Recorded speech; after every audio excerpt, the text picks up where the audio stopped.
as Montaigne in the 16th century and Comenius and John Locke in the 17th century composed to reform the foreign language teaching and learning curriculum. Each is a scenario, vocabulary, grammar, এবং word meaning তো বললাম, vocabulary, grammar, structure, এগুলো পড়ে যে ভাষা শেখার কথা এবং এটার যে লার্নারদের মধ্যে যে একটা সিরিয়াসলি অ্যাটিটিউড, এটাকে রিফর্ম করার কথা প্রথম কে এসে বললেন?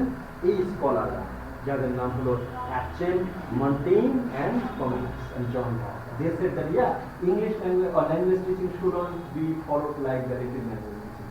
আমাদের এটা থেকে কি করা উচিত? চেঞ্জ করা উচিত, বের হয়ে আসা উচিত। But Latin and Greek had been identified as the classical. আপনি তাদের বিষয়ে কিভাবে জানবেন? Without Roman civilization and without the Latin in it and the other classical literature, you do not know. Actually in Europe and other countries, classical literature বলতে Latin literature ছিল এবং তাদের যে মেথড সেটা তো ক্লাসিক ছিল। আপনি সেটাকে কিভাবে অ্যাভয়েড করবেন? সো এই যে এদের কথা, John Locke, Comenius and the others, their claim that they should reframe the English language teaching learning scenario or language learning teaching scenario, তাদের কথা আর ঢোপে টিকলো না। Okay, they failed first time. Okay, so their proposal were not reflected in their curriculum. Gradually the study of Latin language was declined and the study of Latin grammar became an end in itself. Why? যখন অন্য powerful country economically rich হয়ে গেল, ওকে, এবং তাদের যখন political এবং সমস্ত পাওয়ার যখন হলো, কি হলো? তখন আসলো হলো modern language. When modern languages started entering to the European school curriculum, they were taught using the basic procedure that were used for teaching Latin, such as abstract grammar rules, list of vocabulary and sentences for translation. So they started a new approach. Gradually they were coming out the traditional or the Latin language teaching, but they had been following that tradition. কারণ এর বাইরে তারা অন্য কিছু জানতো না। ভাষা শিখতে হলে আপনাকে কোনভাবে জানতে হবে? ওয়ার্ড মিনিং জানতে হবে, গ্রামার জানতে হবে। সো এই বাইরে কোনো কিছু তারা চিনত না। সো যদিও কিছু কেউ বলছিল যে এটা চেঞ্জ দরকার, কিন্তু তারা সেটাকেই ফলো করতে। এবং অলসো ফর ট্রান্সলেশন কি করা হতো? যে ল্যাটিন ল্যাঙ্গুয়েজ একটা প্যারা দেওয়া হলো, এটাকে ট্রান্সলেট করেন আপনার মাতৃভাষায়, আবার মাতৃভাষা থেকে কিছু Latin language. So that was the process of teaching. আমাদের কোর্সের নাম কি? Process and method. সো এই মেথড যেটা তখন ফলো করা হতো, সেই ফলো করা হতো কিভাবে? Translation, grammar and vocabulary. So some scholars talked about changing, but they couldn't change. They couldn't came out with the refreshed or the new or innovative approaches and methods in English language teaching. Okay, and these ways of teaching foreign language conveyed no positive result. So they had teaching but no positive result until 18th and 19th centuries. But in 19th century, foreign language teaching was modeled on the processes of Latin language teaching. A typical foreign language teaching textbook was compiled with the chapter of grammar points. So at that time, 19th century, some formal book was published actually. Okay, they said that we have to have grammar, vocabularies and others. And they also included morphology and syntax, rules of grammar to memorize the rules. Oral activities were reduced in the minimum. তারা বললো যে আমরা ভাষা শিখছি কি, সেই সময় তাদের ভাষা শেখার একটাই কারণ ছিল, only with the classical literature. ইউরোপে হচ্ছে তারা কি পড়তে চায়? তারা ক্লাসিক্যাল লিটারেচার পড়তে চায় এবং ক্লাসিক্যাল লিটারেচার পড়ার জন্য তাদের কারোর সাথে যোগাযোগ করার দরকার নেই। তাদের সাথে কি শুধুমাত্র ল্যাটিন লিটারেচার তারা পড়ে বুঝতে পারছে কিনা, এই জন্য তাদের ট্রান্সলেশন। এই জন্য সেই সময় কি হলো, 19th সেঞ্চুরির প্রথমের দিকে তাদের যে ওরাল, মানুষ যে কথা বলা শিখবে ল্যাটিন ল্যাঙ্গুয়েজে, এটা হলো ডিক্লাইন করে। শুধুমাত্র তারা কি হলো? Translation and word meaning. So vocabulary. So in these perspectives they were started. Two parts of the grammar book. First part described the grammar rules and the second part was consisted of the translation. At that time, up to the 19th century, that English language teaching or the foreign language teaching or the Latin language teaching was like that, grammar and translation. That hints the rules of another method, that is GTM, grammar translation method. And the examples of the typical sentences: thou hast a book, the horse is beautiful, just like that, and he has a kind dog. That means there is no connotative meaning. Actually, that they just like the Google translation. If you put Google translate English word, they will translate it, but they do not have a connotative meaning. Contextual meaning tara literary word. এখানে বলছে he has a kind dog. how can he or she can identify the kindness of the dog? Okay? The door is black, just like that. Okay, that was the situation up to that position, and that situation can be called the grammar translation method. Grammar and translation and method. Okay, so there are some components of grammar translation method. There we will have a different class on grammar translation method. We will be discussing over there the grammar translation method, but this is their journey from the Latin to the grammar translation method. So other technical form were there. So they thought that public education system failed to fulfill the demands of general and the public needs. So grammar translation method initiated in the 19th century.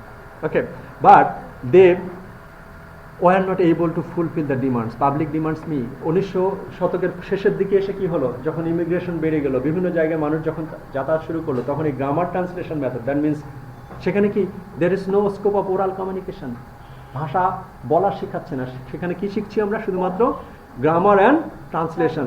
That was declined in Europe. That is, grammar translation method or the old method or the traditional method or Latin language method, teaching method was not appropriate for the public, general public needs and requirements. So in Germany, France, England and other parts of the Europe, new approaches of foreign language teaching developed by the individual language teaching initiatives.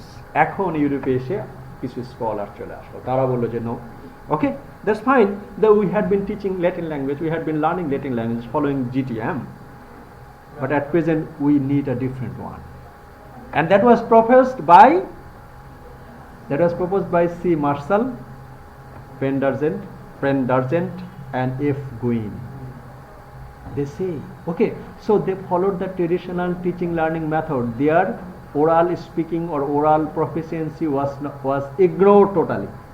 So Pendargent, F. Guin and Marshall, they say that we have a different demands nowadays. So we have to change this traditional method and we have to have a new method of foreign language teaching. And the Frenchman C. Marshall referred to a child language learning model.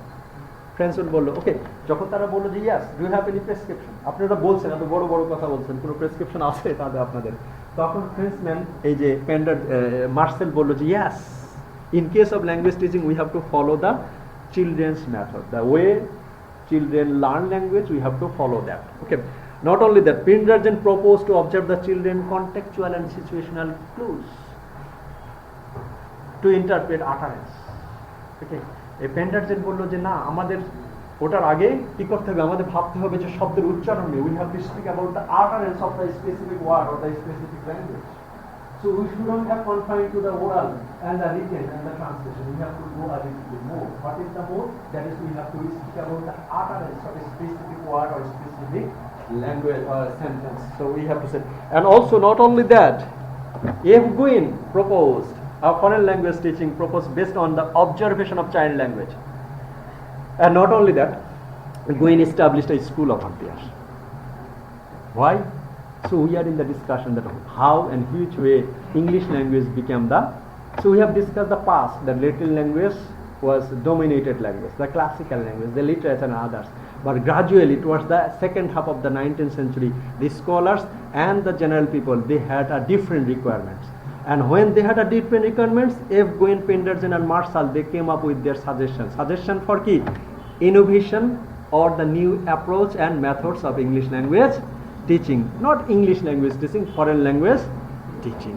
Okay, so F. Guin school was famous, and in the first lesson of the foreign language teaching was like that. So he instituted like that: I walk towards the door, I walk. So just okay. In case of initial stages, he informed this: we will not be speaking the whole sentence at the time of our oral communication. F. Guin and others, F. Guin proposal, Marshall proposal next time came up with another approaches and methods. So they initially started in such a way: I walk towards the door. Eta na bole ami ki bolbo, I walk. That means they initiated the oral speaking, how the oral communication can be effective. I draw nearer to the door. I draw nearer to the door. I will say I draw nearer. Okay, or near.